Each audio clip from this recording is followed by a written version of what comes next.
Hey everybody, welcome to my basement studio.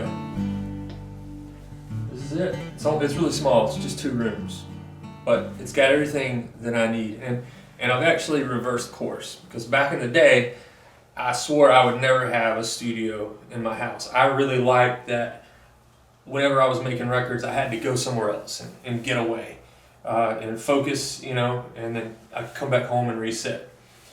A few years ago, I kind of had a change of heart. I really started focusing more on the mixing side of the records and the technical stuff. So I decided I wanted to have a studio that I could mix in and where I could record vocals and guitars and basically, be able to just put out all the music on my own if I ever felt compelled.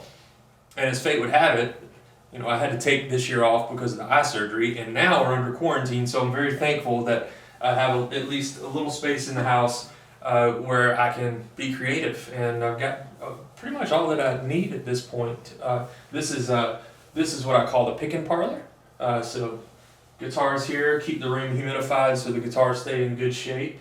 Got a place where I can, if I'm just gonna write, I can come and sit down here. Or also sometimes I'll go sit out on the balcony if the weather's nice. But I'm sit down here and play. Got a couple of I got some knickknacks. Chuck Norris. We got this from Bogarts in Cincinnati. We always have Chuck Norris on our rider, and so we either get Chuck Norris figurines or pictures. And I really like that one. I'm glad I kept it. Got all my books here for reference, poetry and novels, all my music reference stuff, all of the stuff that if I'm woodshedding or whatever, I have classical guitar, jazz guitar, bluegrass, all that stuff in there, old guitar magazines. I got some globes from back when I used to be the social studies teacher. I had the globes in the classroom, decided to bring those in here. Got this from, that was my debut at the Grand Ole Opry a few years ago.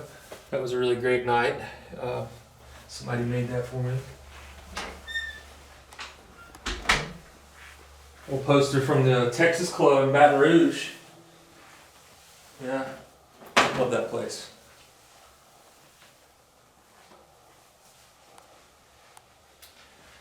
Yeah, so I don't really record in there. I do all the recording in here.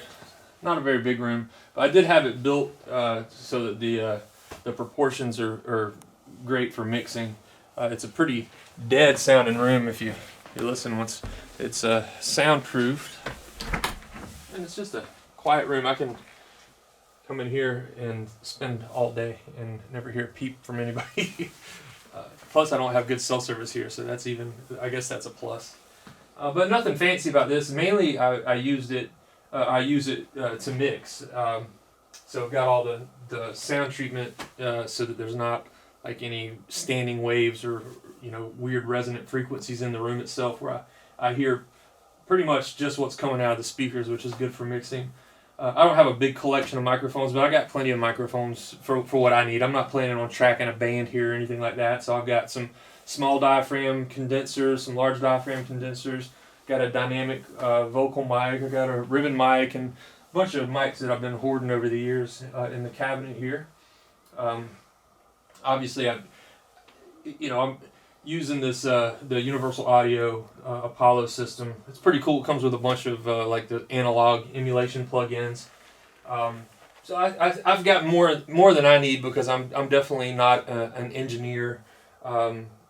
People who make records every day and that have been making records every day for years, much better at the engineering side of things than I am.